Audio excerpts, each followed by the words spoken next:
talking about the text known as the Life of Anthony. Anthony, in some ways, captures the imagination of so many people. It makes him so influential. Anthony is this person who lived this extreme form of monasticism, of asceticism. He fled to the desert to devote himself to prayer, to fasting, to meditation, and yet somehow he couldn't really escape from the world. People just kept finding him and being drawn to him, and even long after his death, that seems to continue to happen. I mean, it's none other than Augustine who will say in his Confessions that it was after reading the life of Anthony that this finally convicted him so deeply. If people like Anthony could commit to this kind of Christian life, why couldn't he? Throughout the Middle Ages, Western pilgrims will, during the time of the Crusades, struggle and strive to get all the way to southern Egypt to visit the monastery that was formed around where Anthony lived in that mountain, in the desert. That monastery is still there to this day. It's still visited by pilgrims far and wide. And you can even see it in artwork. The earliest commissioned work by Michelangelo was of Anthony, and that famous scene where he's in the desert and being attacked, tempted by demonic forces. So we'll talk about some of these scenes, and I think that gives you a good picture of how influential he is. He's said to be the father of monasticism, but no one really takes that to mean he was the first one to come up with this idea. In fact, in the Life of Anthony, Athanasius tells us that he went to other hermits and other monks and would try to learn from them and learn the best he could from all that were out there. And then finally, he put all his learning to practice and went and did it on his own. So Anthony probably symbolizes the beginning, the epitome of monasticism, for at least one form of it. So we're going to talk about some of those forms today, and we'll begin just by kind of reviewing his life. What are the main events that happen, and what is the symbolism there, before talking more about kind of the theology and the questions we might have about this text.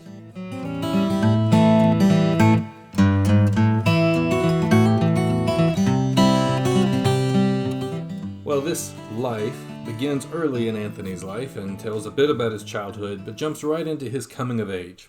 It's right after his parents have died, and he inherits their wealth. But he hears the passage read in church where Jesus says to the rich young ruler, "Go sell all your possessions and come follow me." And Anthony takes that literally. If you go back and watch the video we did on Cyprian, Cyprian is not taking that passage to speak to all Christians. He's taking the other time Jesus says that. First, in Luke 12:33, Jesus tells his disciples, "Sell your possessions, give to the poor." Here, though, Anthony's clearly hearing Jesus speak to this one rich young ruler, and yet he believes that it does speak directly to him. And whether or not this should apply to all Christians is a bigger debate. But for Anthony, he takes this seriously. There's one hiccup where he wants to leave some money behind for his sister. He feels convicted about that later, ends up giving all that money away too. If you're worried about the sister, fast forward to the middle of the life, and it turns out that she has not only flourished as a part of the local nunnery, but she's become the head of that convent. So she seems to live happily ever after, to hear her tell it in this story. Now, Anthony takes this seriously, and now he's going to go out into the desert. And keep in mind that almost every desert motif and theme that you can find in the scripture is to some extent echoed here. Jesus went to the desert and fasted 40 days and nights. Moses had to escape Egypt and go to the desert, and then he had to shepherd his people in the desert for 40 years. And there's all sorts of desert scenes. There's Elijah and Elisha, both of whom would often kind of skirt to the edge of the kingdom, be out in the desert regions, and then somehow be supported by roving bands of prophets and come back in and speak to the king. The desert fathers and the desert mothers see themselves in that same vein. They are the ones who are on the margins of power, and yet they're fighting this spiritual warfare, and like Anthony, are able to flee to the desert to find God's power and to be able to sometimes speak prophetically. Now, I bring up that particular Elijah-Elisha motif because there's one at the end that shows up that needs to be addressed. When Anthony dies, like all monks, like all ascetics, he only has two pairs of clothes. You wear one and you wash one every day, and the next day you swap. So Anthony has 2 coats, and one is left to one of the desert fathers, who will now be the Abba, the father of the abbot, the father of the monastery. And then the other comes to, of all people, Athanasius, who in all likelihood wrote this text. This text claimed to be written by Athanasius. And Athanasius conveniently gets this cloak of Anthony, much like Elisha's cloak falling on Elijah's cloak falling on Elisha, which gives him a double portion of power and prophecy and authority. And so Athanasius, you see, benefits from telling this story of Anthony, this hero of the desert whose cloak has fallen on Athanasius. Well, that does bring up something of a sticky issue, because you could start to suspect that Athanasius has put words in Anthony's mouth. And this wouldn't be the first time this happens in literature.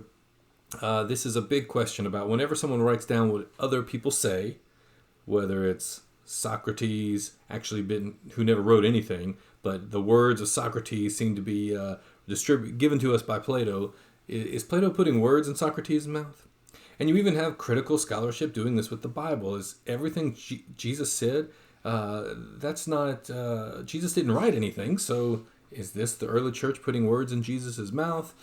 And once again, you get to the life of Anthony, and you had this sort of question. Now, at each of those points, there's different answers that need to be given, and I just give them as examples because in this case, there are some times where you find in the middle of the text where Anthony is fighting these Arian heretics, and Anthony surprisingly maybe unsurprisingly, sides with the Orthodox party, with Athanasius' party, who in the current timeline hasn't even written anything yet. Athanasius is still too young in Anthony's early life, if he's even born, but the point is that it's interesting, Anthony begins to say the exact same things Athanasius will say in his later writings. So it looks a lot like Athanasius has put Athanasius' words in Anthony's mouth. Although it is possible, maybe Athanasius learned this. Athanasius does flee to the desert at times during his exiles. Maybe he learned some of his teaching from this prior way of thinking and believing that is represented by Anthony. It's hard to know for sure, but it does raise the question that I think is more important for us. Since we won't focus on the middle part on Anthony's teaching, we're focusing on his life and his example. Athanasius claims you can go to the desert and see people who still who knew Anthony and are still alive.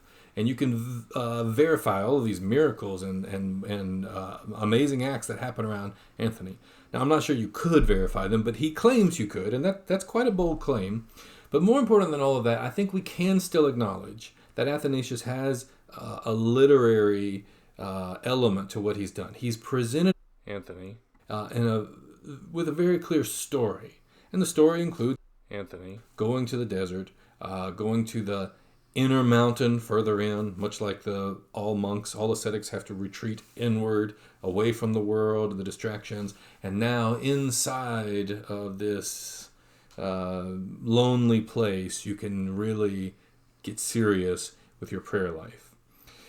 There's more that comes up with that. The reason I say all that is because we're going to have to ask about the literary effects of some specific scenes, and so we'll start with those next. We'll talk about Athanasius' temptations in the wilderness, and there's some troubling parts there, and the fact that this is a literary device doesn't really get rid of all those problems, but I think it's a good starting point to talk about.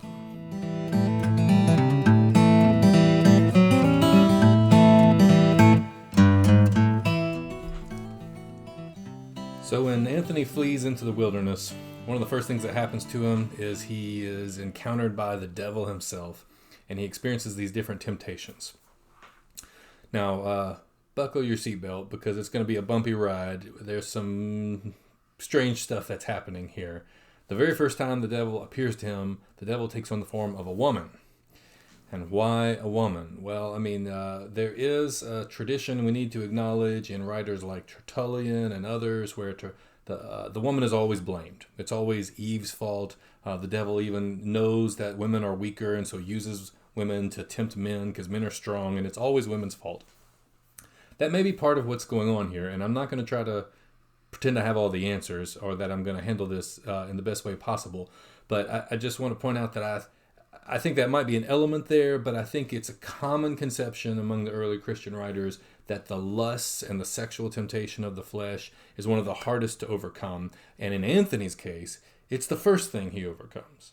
So what this text is actually saying about women is a valid question, and I don't claim to have the answers to that yes or no. I'm simply pointing out how it works in this sort of literary telling of Athanasius' story. First hurdle is a big one, and Anthony just smooth sailing. You could look ahead. One of the temptations is there's this plate of silver, this symbol of wealth. Is he going to be tempted by wealth and go back to his old life? Well, you're not blaming the silver. You see, you're blaming Anthony if he falls for the temptation. It's an obvious weakness that people have in their life, and the question is, how's he going to take it? The second one, if we were going in chronological order, that I should take on, is just as difficult, if not more difficult, to talk about, because the devil appears as a boy, and he's described specifically as a little black boy. And I honestly am really struggling with what to make of this. The first time I read it, I had a pretty visceral reaction because I was raised in the Deep South. Old Southern short stories always have this motif where someone goes to the woods at night and the devil's there, and the devil always appears as a black man, and sort of the color symbolism is just horrible. And it seems like we have this all the way back in the life of Anthony. And so I can't help but wonder, is that what's going on here? And it might be. So let's acknowledge something at first. In the ancient world, racism already existed.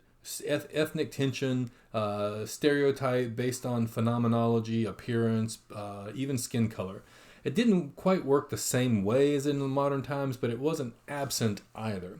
So in Egypt in particular, there are known cases where Lower Nile, northern Egypt, was more Greek, more Mediterranean, and probably more light-skinned. And there's this clear bias to those of the Upper Nile, the southern Egypt, the more Nubian with connections to Ethiopia, and darker skin. And you even find that in some of the Desert Fathers' writings. There are racial slurs and things that we're all embarrassed by. And so we don't want to sweep those things under the rug. We want to acknowledge them for what they are and pray we do better. That might very well be what's happening here. Anthony might have some sort of ethnic prejudice here and make assumptions about the devil. Two things that I think help alleviate that some. One, for the devil to be described as black, very few people's skin were black. Some were, but that doesn't seem to be what Anthony is concerned with. It's not so much skin color. He even says at one point, you're appearing like the color of your heart. So it's the blackness of the soul. But that doesn't really help matters because we don't want to let blackness be associated with evil, like it seems to be here. So there's a confused color symbolism that we want to be careful about and do better about. And what I mean about confused is in the Bible, you often find goodness associated with light and evil associated with darkness. And you could see how easily it is to slip from light to white and from darkness to blackness. But I would just point out the Bible actually never does. In the Bible, to be white is actually to be cursed.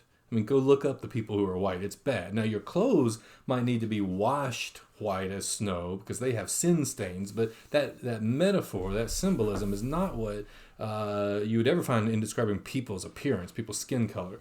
So if you were to look at other cultures around the world, you don't normally have this sort of color symbolism we in the West, we white majority culture people have. We can say things like, it's not always black or white. Sometimes there's gray. And when you say that, you tend to imply white is right, black is wrong. And that's just not the case for all the world. And we shouldn't assume it's the case in these ancient texts. Certainly not ancient texts from Egypt and Africa.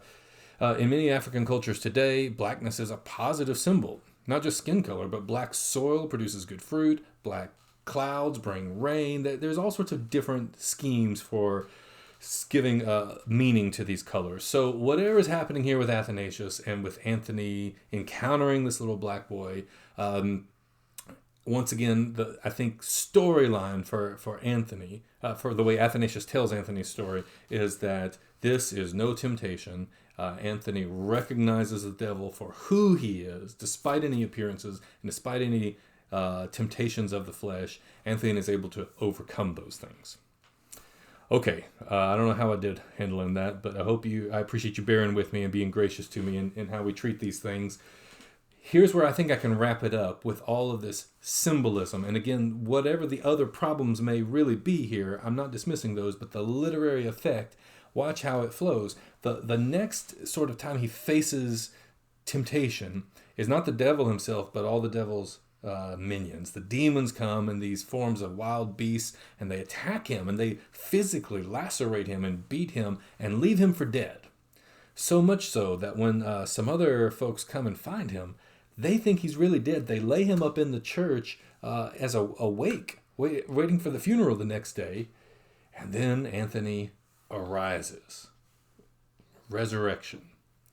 And there's probably a moment's hesitation when you read this where you think, did Anthony really die? And is he really risen from the dead? Is this the new and improved Jesus?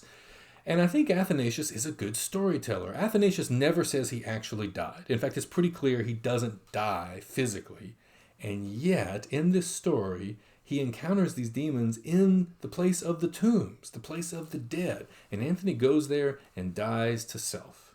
And from this moment on, none of the demons have power over him. None can touch him. They don't even scare him anymore. In fact, when he goes to the next part of the story, he goes and lives in this abandoned barracks, this old fort in the southern desert Egypt, and he lives there for 20 years, and he can hear all of these demons constantly a barrage of noise around him, but he's tuned them out. And when other pilgrims come to see him and they're scared, he says not to worry, just make the sign of the cross, because in the name of Jesus, if you signify Jesus, then the demons will flee. So Anthony's story in overcoming these temptations, I think, is the main point Athanasius wants us to get from this.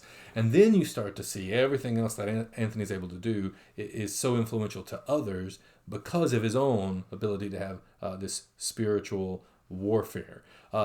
We often hear of spiritual warfare today, and we're not quite sure what to make of demons and how to talk about them in modern enlightened Christianity. But notice, this motif of fighting demons is really just sort of the front, the sensational part, and the whole rest of the text is about Athanasius's daily struggle. He daily struggles to find times to fast and pray and meditate, and that's the real spiritual warfare. Spiritual disciplines equal spiritual warfare for these early desert fathers. And so while most Christians might not see this sort of visible demonic activity, we should expect to have a constant battle on our hands, because remember, these ascetics are like the martyrs. They're warriors, they're soldiers, they're athletes who've been training themselves. And that idea of discipline, daily athletic training yourself, your soul, the way an athlete would train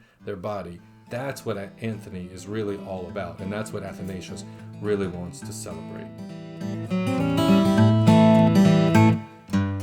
Well, so we covered some of the opening parts of Anthony's life, but we really just set the stage for what happens in the whole rest of this text.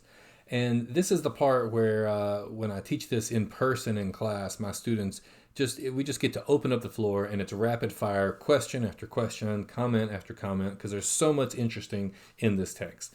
So what I'm going to do in the next video is kind of take on some of the questions that are commonly asked about this text, and let's see what this text has to say.